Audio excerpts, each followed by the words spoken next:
Et on va enchaîner avec Essilor Luxottica. Les cours du groupe d'optique franco-italien sont également orientés à la hausse avec plus de 26% d'engrangés depuis le début de l'année. Exactement. Et là aussi, alors on va retrouver pratiquement la même configuration puisque je vous ai mis là aussi deux cercles qui marquent bien les appuis dans le nuage BSI.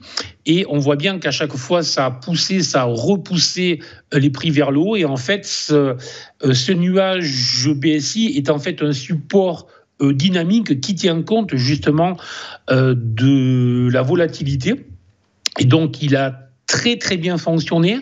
Là, il est légèrement plus bas que les niveaux actuels, c'est-à-dire que contrairement à l'action précédente, là, ce qui va m'intéresser, c'est éventuellement de surveiller un repli dans les prochaines heures ou dans les prochains jours aux alentours de la zone 223-224. Et si jamais on avait un repli dans cette zone, surveiller à ce moment-là le comportement des opérateurs, c'est-à-dire que il faudrait voir si s'il y a une réaction à l'achat sur ces niveaux-là.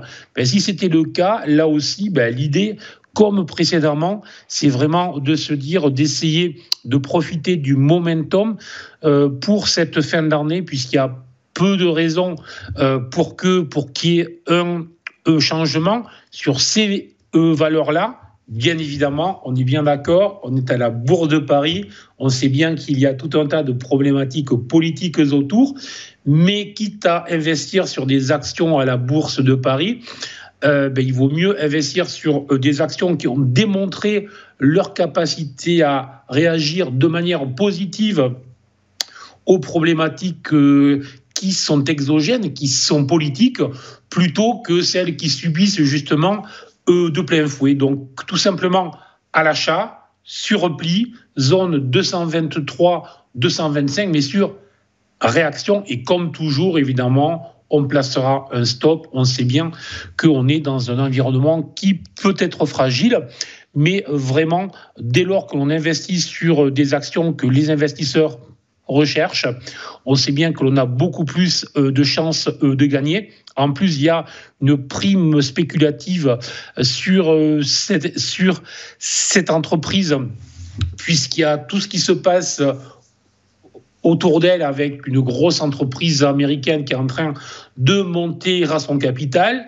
Et il ne faut pas oublier qu'il y a 2 ans, Essilor avait failli rejoindre l'acronyme COL à l'époque, puisqu'on considérait qu'elle était pratiquement en train de rentrer dans les valeurs du luxe.